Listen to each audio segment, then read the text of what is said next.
بسم اللہ الرحمن الرحیم۔ السلام علیکم، میں ہوں حافظ عبدالماجد۔ آج کی اس ویڈیو میں بات کروں گا اپوزیشن لیڈر شہباز شریف جو ہیں انہیں آج بھی نیب نے طلب کیا لیکن وہ پیش نہیں ہوئے۔ ناظرین، دیکھا جائے تو یہ جو قومی ادارے ہوتے ہیں، جس طرح یہ احتساب کا ادارہ بنایا گیا اور اس کا مقصد بھی یہی تھا کہ احتساب کرنا ہے اور ان لوگوں کا احتساب کرنا ہے جنہوں نے ملک و قوم کو لوٹا، اور جب احتساب کی باری آتی ہے تو تمام لوگ جو ہیں وہ پھر آوازیں اٹھانا شروع کر دیتے ہیں کہ ہمیں کیوں پوچھا گیا، جبکہ آمدن سے زائد اثاثہ جات کیس میں شہباز شریف صاحب جو ہیں ان کو طلب کیا گیا ہے۔ پہلے 17 اپریل کو طلب کیا گیا، پھر انہوں نے خط لکھا کہ میری عمر جو ہے وہ 69 سال ہے اور کینسر کا مریض رہا ہوں تو میں پیش نہیں ہو سکتا، کرونا کا مرض بھی ہے اور میری قوت مدافعت جو ہے وہ بھی بہت کم ہے۔ اب اگر دیکھا جائے تو پھر نیب نے اس تمام صورتحال کو دیکھتے ہوئے 22 اپریل یعنی بدھ والے دن، آج کے دن پھر طلب کیا کہ آپ آئیں اور آ کر جواب دیں کہ آپ کے جو پاس جتنے بھی اثاثہ جات ہیں وہ بہت زیادہ ہیں اور جتنے آپ کی آمدن تھی اس سے زیادہ اثاثہ جات آپ نے بنائے ہیں۔ تو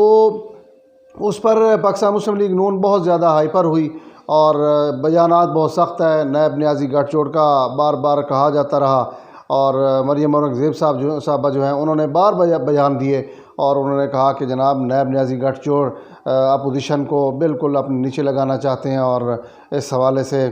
بالکل شہباز شریف صاحب نے ہر چیز اپنی ریکارڈ فراہم کر دیا ہے اور کسی قسم کا کوئی اب ریکارڈ ان کے پاس اور نہیں ہے، بس جو ریکارڈ تھا وہ دے دیا ہے، تمام آمدن سے زیادہ اثاثہ جات جو بنائے گئے ہیں۔ تو اس کے بعد نیب جو ہے وہ ان کے جواب سے مطمئن نہیں ہوئی اور نیب نے دوبارہ جب طلب کیا تو نہیں پیش ہوئے۔ آج انہوں نے پیش ہونا تھا اور آج پھر انہوں نے کہا ہے کہ میں نہیں پیش ہو سکتا۔ اس کی وجہ یہ ہے کہ میں بہت بیمار رہا ہوں اور مجھے ڈاکٹروں نے بالکل منع کیا ہے، کرونا وائرس کی وجہ سے میری زندگی کو خطرات لاحق ہیں۔ تو میرا یہاں ایک سوال یہ بھی اٹھتا ہے، آتا ہے میرے ذہن میں کہ آپ لندن سے جب آخری فلائٹ 22 مارچ غالباً بنتی ہے، جب وہاں سے آئے تھے پاکستان، تو آپ نے وہاں کہا تھا کہ اس وقت قوم مشکل میں ہے، کرونا وائرس کی وجہ سے کافی مسائل لوگوں میں سامنا ہے، تو میں وہاں جا کے لوگوں کو ان مسائل سے نکالنے کی کوشش کروں گا۔ آپ یہاں آئے تو آپ نے 23 مارچ کو ایک اجلاس کیا، اس کے بعد 24 مارچ کو پھر اجلاس کیا، 25 مارچ کو پھر اجلاس کیا، کیونکہ میں پاکستان مسلم لیگ نون کی بیٹ کور کرتا ہوں تو ان تمام اجلاسوں کا مجھے پتہ ہے۔ آپ نے تمام طبی عملہ، ڈاکٹرز جو اپنے کے جماعت سے تعلق رکھتے تھے ان کو بلا کے ان کے حوالے آپ نے امدادی اشیاء جو ہیں وہ بھی فراہم کی تھیں کہ آپ جائیں اور لوگوں میں یہ چیزیں بھی دیں، اور ڈاکٹر طبی عملے کو بھی تمام ماسک اور سینیٹائزر فراہم کیے تھے۔ اس کے بعد آپ نے ایک اجلاس ہوا پارلیمانی رہنماؤں کا، جس میں وزیر اعظم عمران خان بھی شریک ہوئے اور انہوں نے اپنی تقریر کے بعد وہ چلے گئے ہیں، جس کے بعد آپ نے واک آؤٹ کیا اور آپ نے بلال بھٹو زرداری کو بھی ساتھ ملا لیا۔ یہ آپ کا جب سے آپ آئے ہیں آپ ابھی تک کسی قسم کی کوئی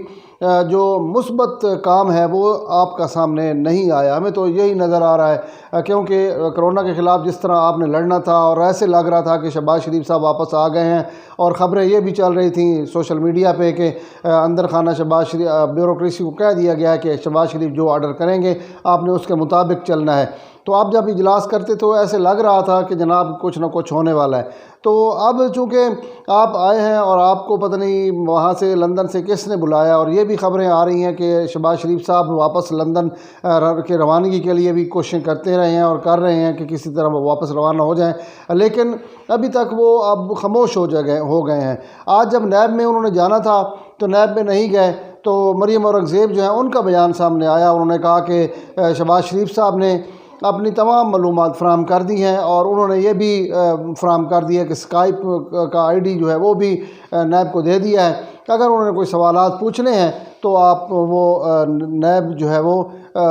اسکائپ کے ذریعے شہباز شریف سے پوچھ سکتی ہے۔ اب نیب جو ہے وہ اس نے اطمینان کا اظہار کیا ہے اور اس حوالے سے 4 مئی دوپہر 12 بجے دوبارہ شہباز شریف کو طلب کیا ہے اور انہوں نے کہا ہے کہ آپ آئیں اور آپ کے جتنے بھی سوالات ہیں ان کا جواب دیں، اور ہم چونکہ آپ کے جتنے بھی جواب آپ نے دیے ہیں ان پر ہم مطمئن نہیں ہوئے، تو اس لیے نیب جو ہے ان کو 4 مئی کو دوبارہ طلب کیا ہے۔ تو یہاں ایک اور سوال بھی آتا ہے کہ جب ادارے بنائے جاتے ہیں تو ادارے جب آپ سے پوچھتے ہیں کہ آپ نے یہ چیز کیوں بنائی اور آپ اس کا جواب دیں، تو پھر آپ گم و گو کیفیت میں مبتلا ہو جاتے ہیں اور آئیں بائیں شائیں کرنے لگتے ہیں۔ تو مجھے لگتا ہے یہی ہے کہ نیب ہر تیسری پیشی پہ 12 بجے ہی بلاتا ہے۔ شاید شہباز شریف صاحب کو 12 بجے کے ٹائم سے چڑ ہو، اس لیے نیب کو بھی چاہیے کہ وہ 12 بجے کی بجائے 2 بجے 3 بجے 4 بجے کر دے یا صبح 10 بجے کر دے، تو اس کے لیے بہتر ہوگا، تاکہ شہباز شریف صاحب جو ہیں وہ شاید 12 بجے، ہم مثال بھی دیتے ہیں لیکن میں یہاں نہیں دینا چاہتا۔ بہرحال ایک چیز طے ہے کہ جب سیاستدان یہ ادارے بناتے ہیں تو کیا وجہ ہے کہ پھر یہ ادارے جب آپ سے پوچھتے ہیں تو آپ پیش کیوں نہیں ہوتے؟ یہ چیئرمین نیب آپ نے اور پیپلز پارٹی نے مل کے لگایا تھا، اب اسی نیب پہ آپ عدم اعتماد کا اظہار کر رہے ہیں۔ تو اگر ادارے بنانے ہوتے ہیں تو پھر اس پہ اعتماد بھی کرنا چاہیے، اور اگر اعتماد نہیں کرتے تو پھر اربوں خربوں روپے جو ان اداروں پہ لگتے ہیں اس کا ذمہ دار کون ہوتا ہے اور کون ان کو پوچھنے والا ہوتا ہے؟ تو بہرحال 4 مئی کو دوبارہ شہباز شریف صاحب کو طلب کیا گیا ہے، اور اس حوالے سے جو 4 مئی کو دوبارہ وہ اپنے تمام جو الزامات ہیں ان پر جو بھی سزاجات زیادہ بنائے ہیں، آمدن سے زیادہ سزاجات بنائے ہیں، ان کا انہوں نے جواب ہر صورت دینا ہے۔